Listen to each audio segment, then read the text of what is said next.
नमस्कार मित्रों, आप सभी लोगों का संसार मानस पर बहुत बहुत स्वागत है। जो लोग इस चैनल पर पहली बार आए हैं, इस चैनल को सब्सक्राइब करके हमारा सपोर्ट ज़रूर करें। आज का वीडियो देवशयनी एकादशी व्रत कथा के ऊपर है, तो चलिए सुनते हैं हम आज की कथा।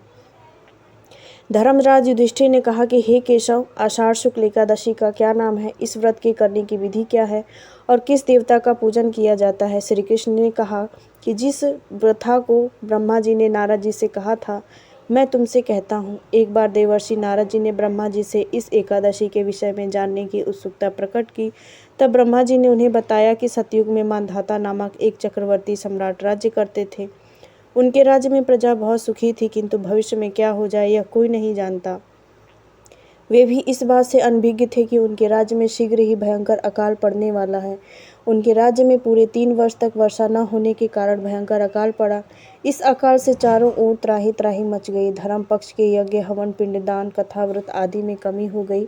जब मुसीबत पड़ी हो तो धार्मिक कार्यों में प्राणी की रुचि रह नहीं जाती है। प्रजा ने राजा के पास जाकर अपनी वेदना की दुहाई दी। राजा तो इस स्थिति को लेकर पहले से ही दुखी थे। वे सोचने लगे, आखिर मैंने ऐसा कौन सा पाप किया है जिसका दंड मुझे इस रूप में मिल रहा है। फिर इस कष्ट से मुक्ति पाने का कोई साधन न जानकर राजा वन की ओर चल दिए।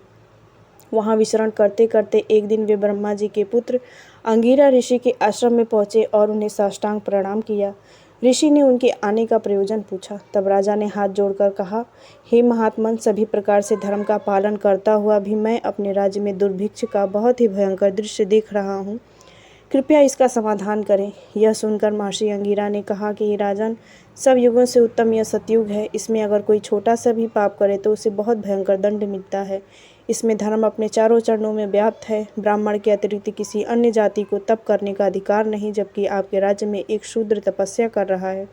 यही कारण है कि आपके राज्य में वर्षा नहीं हो रही है। जब तक वह काल को प्राप्त नहीं होगा तब तक यह दुर्भिक्ष शांत नहीं होगा। दुर्भिक्ष की शांति उसे मारने से ही संभव है।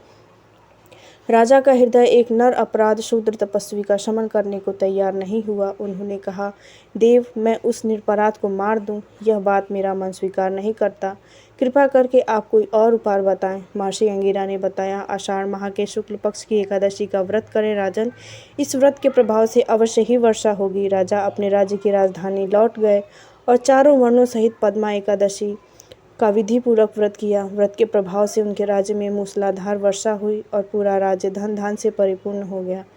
ब्रह्मवैवर्त पुराण में देवशयनी एकादशी के विशेष महात्म का वर्णन किया गया है। इस व्रत से प्राणी की समस्त मनोकामनाएं पूरी हो जाती हैं।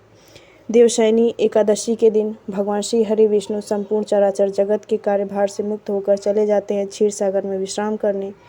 तत्पश्चात जब कार्तिक शुक्ल पक्ष की देव उठौनी एकादशी पड़ती है, तब वह सृष्टि का कार्यभार संभालते हैं। बीच में जो चातुर्मास पड़ता है, इनमें भगवान भोलेनाथ सृष्टि का संचालन करते हैं। इस तरह की धार्मिक वीडियो के लिए इस चैनल को सब्सक्राइब करें और हमारा सपोर्ट करें।